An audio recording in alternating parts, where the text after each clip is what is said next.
Saya sarankan siapkan agenda Ramadannya. Salat apa saja yang bisa ditunaikan dalam sehari. Ada yang tentunya kita dapati tetangga kita, ada yang kesulitan. Barangkali ditampakkan oleh kita kepada Allah supaya kita semua bisa beramal saleh. Orang takwa itu diukur bukan saat malam pertama Ramadan. Takwa diraih bukan saat hari kedua, hari ketiga sampai selesai Ramadan, tapi sampai kita jaga hingga ajal kita tiba saat kembali kepada Allah. Apa itu aktivitas takwa? Kita rinci. Mari kita lihat ketika Allah menyebutkan bentuk takwa dalam Al-Quran. Mau orangnya, ya, mau perintahnya, pekerjaannya. Mari kita lihat.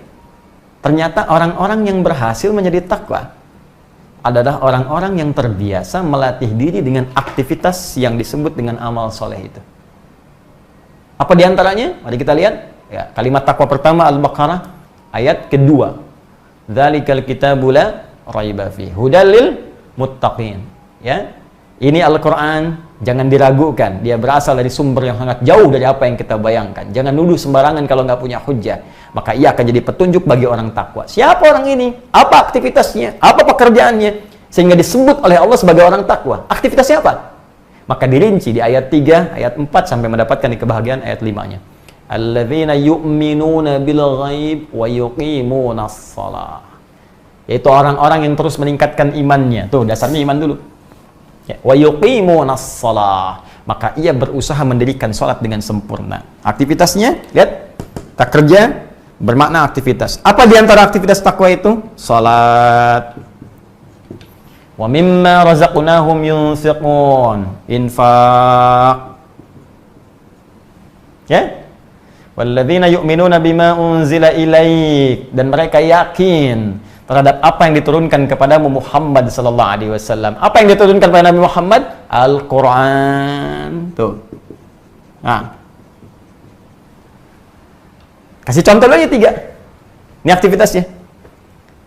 Tadi kan orang salat itu bagian dari takwa. Kesimpulan terbaliknya, maka orang takwa itu punya aktivitas. Apa pekerjaannya? Rajin salat, rajin infak, ya. Rajin berinteraksi dengan Al-Quran. Ini baru 3 kita turunkan. Ya. Karena itu saat Ramadan, aktivitas ini pasti banyak muncul. Silahkan cek. Sholatnya pasti akan meningkat. Mohon izin. Ketika kita belum masuk Ramadan, mungkin sebagian orang hanya berusaha menjaga sholat fardunya. Yang penting 5 waktu nggak tinggal. Belum tentu dia duha, belum tentu syuruk, belum tentu tahajud. Ya kan? Belum tentu rawatib sempurna. Tapi dahsyatnya Ramadan bisa menjadikan seseorang sampai begitu perhatian pada sholat sunnahnya. Bahkan ini musim-musim sekarang, PSBB ini, ya, yang kita diminta dengan segala keterbatasan kita untuk mengerjakan aktivitas di rumah, itu pun yang difikirkan, Masya Allah, tarawihnya. Padahal tarawih sunnah kan? Ini sangat menarik gitu, tarawihnya. Nah, jadi dahsyatnya Ramadan itu bisa meningkatkan kualitas ibadah. Jangankan yang fardu, sunnah bisa meningkat. Ini salat. Jadi teman-teman sekalian, ketika kita masuk pada bulan Ramadan, kutiba alaikumusiyam, maka Allah akan melatih kita untuk meningkatkan kualitas dan kuantitas salat kita. Karena itu bentuknya menggunakan tatkun, salah satunya dengan menggunakan pemaknaan waktu sekarang. Sekarang di sini konteksnya masuk Ramadan. Di orang takwa itu begitu masuk bulan Ramadannya, insya Allah bila tidak ada halangan kita mulai esok hari Jumat. Ya, begitu masuk sekarang, karena konteks ayat ini, ayat tentang Ramadan, dimulai puasanya. Ini begitu masuk bulan Ramadan, dia berusaha meningkatkan ibadah sholatnya. Ini pertama. Jadi kalau Anda ingin lihat, apakah Anda termasuk kandidat peraih orang takwa atau tidak, kandidat yang masuk dalam kategori berhasil puasa atau tidak, lihat nanti, mulai malam. Saat masuk berganti waktu ke maghrib, naik, mulai masuk malam Ramadan, malam pertama. Ya, maka kita cek nanti, ada nggak ibadah sholat di malam harinya? Cek, oh ada ternyata. Ya, qiyamnya, qiyam Ramadan. Dalilnya hadis Nabi SAW. Man qama Ramadana imanan wa ihtisaban ghufira lahu ma taqaddama min dhanbi. Siapa yang bisa menghidupkan qiyam, bangun salat di malam-malam Ramadan dengan penuh keimanan, dasarnya iman ini, wa ihtisaban, ketulusan, mengharap ridha, pahala dari Allah, mengoreksi dirinya. Ya ghufira lahu ma taqaddama min dhanbi. Begitu ditunaikan ikhlas karena Allah, koreksi diri, taubat kepada Allah, seketika diampuni dosa-dosanya oleh Allah dari sejak ia berbuat kesalahan saat baligh sampai malam itu. Allahu akbar. Bagaimana rahmat Allah diturunkan ketika ada hamba bangun di malam pertama Ramadan, malam Jumat lagi, ya Allah, Masya Allah. kemudian dia sujud, minta ampun kepada Allah, ya Allah, hamba banyak salah. Tapi rahmat-Mu ya Allah melampaui segala murka-Mu. Maka hamba memohon rahmat-Mu ya Allah. Sujud dia menangis. Ketika kemudian dia memohon turun ampunan Allah, terbayang walaupun ajal tiba pada saat itu, kemudian dia wafat di malam pertama, dia sudah mendapatkan ampunan Allah Subhanahu wa taala dari semua dosanya.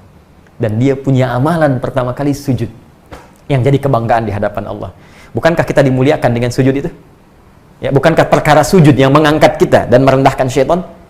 Iblis tidak mau sujud, ya, sedangkan kita mau sujud di hadapan Allah, dan dengan sujud itu malaikat diperintahkan untuk hormat kepada Adam alaihissalam. Jadi kalau manusia pernah punya amalan sujud, maka itu jadi salah satu kebanggaan di hadapan Allah Subhanahu wa taala. Karena itulah sujud yang kita lakukan dalam salat menjadi amalan pertama yang akan dihisab di hadapan Allah Subhanahu wa taala. Nah, ini jadi konteks ini sekarang, konteks Ramadannya, jadi begitu masuk Ramadan, salatnya meningkat. Nah, karena itu coba siapkan dari sekarang. Saya sarankan siapkan agenda Ramadannya. Salat apa saja yang bisa ditunaikan dalam sehari. Malam ada apa? Ada tarawih. Malamnya bisa ada kesempatan tahajud kalau nggak memberatkan kita untuk sahur kemudian dan beraktivitas esok harinya. Karena sekarang banyak di rumah, kita bisa hidupkan. Ya, kemudian masuk keesokan harinya 2 rakaat sebelum subuh, ya. Ada salat duha antara subuh ke zuhur, ada qabliyah zuhur, ba'diyah zuhur. Saya ada pertanyaan, Ustaz, kalau saya salatnya di rumah, qabliyah masih berlaku tidak? Masih berlaku. Karena qabliyah itu nggak ada kaitan dengan masjid dan di luar masjid. Walaupun salatnya di rumah, ketika azan berkumandang selesai, ada qabliyah, silahkan tunaikan qabliyah. Setelah selesai mau ba'diyah, silahkan tunaikan ba'diyah. Karena salat itu ditunaikan bukan terkait dengan keadaan Anda di masjid atau di luar masjid. Rinci, sampai ke sebelum asar, ada 4 rakaat. Sebelum maghrib, ya, ba'diyah maghrib setelahnya. Kemudian antara azan dengan iqamat, sebelum isya, setelah isya. Tapi khusus untuk yang sebelum maghrib, itu kalau dalam kondisi yang sifatnya memang memungkinkan untuk menunaikannya saja. Ya, kata Nabi SAW bermakna, sallu rak'ataini qablal maghrib, wa la tattakhidhuha sunnatan. Silahkan salat 2 rakaat sebelum maghrib, tapi jangan jadikan kebiasaan, karena kondisi tertentu saja. Ya, kenapa? Karena jarak maghrib ke isya itu begitu padat, mepet. Apalagi Ramadan saat ini, Anda mungkin buka dulu, jadi waktunya agak mepet ke isyanya, jadi Anda bisa langsung lakukan salat maghribnya dan ba'diyah setelah itu.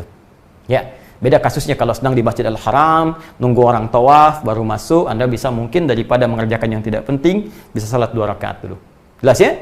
Secara lugas dan mudah, mulai sekarang, sebelum masuk nanti malam Ramadan, Anda rinci, ada sholat apa saja yang bisa ditunaikan di bulan Ramadan.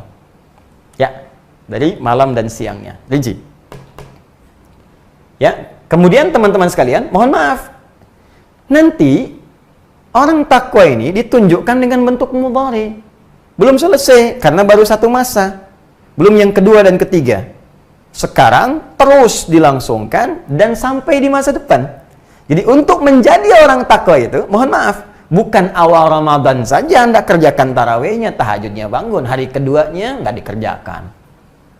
Hari ketiga makin menurun. Awas, hati-hati. Jangan ada fenomena ini lagi terulang. Ya, tahun sebelumnya kita tahu juga, malam pertama penuh semua. Malam kedua penuh, malam ketiga masih penuh, malam keempat terjadi kemajuan. Sab maju, maju, maju. Ayo, sekarang mau dipikir apa lagi? Mudik sudah Allah tanamkan. Pemerintah mengatakan dilarang mudik tuh. Dan nggak ada sekarang ya celah kita untuk ngeles di hadapan Allah lagi. Dulu masih ada alasan, 10 hari terakhir i'tikaf, ya Allah, hamba mudik ya Allah. Masih bisa di jalan. Sekarang mudiknya sudah dilarang. Ya, pelarangan ini untuk kebaikan kita juga supaya tidak menghambat virus itu kemudian menyebar di daerah-daerah yang sebelumnya telah kemudian dijaga dengan baik. Maka alangkah lebih bijak kita melihat dulu, jika ada maslahat dalam konteks ini, kita bisa ikuti dengan cara yang baik. Ya, nah, saya kembalikan ke sini. Sekarang full keadaan kita full untuk bisa ibadah. Jadi kalau Allah sudah buat kita ini keadaan sangat bisa fokus untuk ibadah, belum bisa juga, lantas mesti digimanain lagi? Tuh, aktivitas ditarik semua ke rumah, konsentrasi ada di rumah. Bisa maksimal. Mau berangkat keluar juga terbatasi. Seakan-akan Allah saking sayangnya ke kita, kamu ini banyak dosanya. Maksiatnya makin banyak. Baru buka handphone sudah maksiat, gambar-gambar sudah salah, ngetik status keliru. Kadang-kadang ribut dan sebagainya. Salahnya banyak. Sekarang dikasih peluang oleh Allah untuk fokus merubah diri. Belum mau fokus juga. Lu bagaimana lagi? Hah?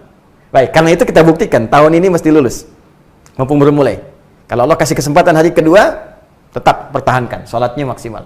Hari ketiga, tetap maksimal. Sampai terakhir Ramadan. Itu yang disebut continuous. Terus berlangsung. Sampai selesai. Dan yang paling dahsyat, takun tidak kenal waktu di masa depan, bahkan after Ramadan, ma ba'da Ramadan, setelah Ramadan pun jaga sampai ketemu Ramadan lagi tahun depan, atau sampai kita pulang menghadap Allah Subhanahu wa Ta'ala dalam ajal kita tiba. Jadi orang takwa itu diukur bukan saat malam pertama Ramadan, takwa diraih bukan saat hari kedua, hari ketiga sampai selesai Ramadan, tapi sampai kita jaga hingga ajal kita tiba saat kembali kepada Allah. Itu yang disebut dengan takwa. Maka dari sini, siapkan mental kita sebelumnya. Berniat yang utuh, maksimalkan. Nah, apalagi Ustaz, ini pekerjaannya belum selesai, infak. Nah, karena itu sekarang kita siapkan anggarannya. Ya, nggak harus uang, infak itu kan wujudnya materi. Ada saudara kita lihat nih, teman-teman, dalam keadaan seperti ini, ya ada yang tentunya kita dapati tetangga kita, ada yang kesulitan, ya pekerjaan belum bisa ditunaikan sampai saat ini, berapa banyak kemudian karyawan harus sementara waktu kehilangan pekerjaannya, ya untuk dapat makan sulit, kisah banyak terdengar yang sudah nahan makan 2 hari, begitu bantuan datang ajal kemudian tiba dan sebagainya. Barangkali ditampakkan oleh kita kepada Allah supaya kita semua bisa beramal saleh. Ya, kita jangan melihat ini beban si fulan, tanyakan saja, keimanan kita akan mendorong kita untuk berbuat baik. Apa yang kita bisa lakukan sehingga ringan hisab kita di hadapan Allah Subhanahu wa Ta'ala, sepanjang kita bisa melakukan itu. Walaupun kata Nabi hanya sebiji kurma, walaupun hanya sehirup air, sehirup kalau sekarang 1 sedotan, ya. Tapi itu kalimat kiasan ya, ingat kalimat kiasan, jangan sampai Anda ke tetangga cuma 1 biji kurma, ya, 1 sedot, sudah itu ambil lagi katanya, kok cuma 1 sedot, hadis Nabi Pak, maaf, bukan, ya itu Anda yang belum paham. Jadi itu gambaran kata kiasan, saking pentingnya berbagi khususnya di bulan Ramadan untuk melatih kita, dan pertahankan itu. Jadi kalau Anda lulus ba'da Ramadan, maka akan tumbuh sifat tawadhu, sifat dermawan, tidak rakus dengan dunia. Wah, kalau udah bisa ngalahin dunia enak deh pokoknya. Nggak ada beban. Ya, nggak tekanannya nggak tinggi. Ini banyak orang tertekan itu karena kalah oleh dunia. Jadi ingin mendapatkan sesuatu, kadang-kadang yang belum dibutuhkan. Banyak yang aneh manusia itu. Ya, Anda itu, saya, kita tidak dihisab untuk yang besok, dihisab tuh yang sekarang. Ngapain Anda banyak mengerjakan untuk yang besok? Merencanakan tuh harus, tapi memberikan beban untuk sesuatu yang belum tentu Anda dapatkan dan Anda kerjakan untuk apa? Maka nikmati kehidupan. Allah atur rezeki kita, Allah atur ibadah kita. Kenapa kemudian kita ikut mencari sesuatu yang belum diatur? Jelas ya?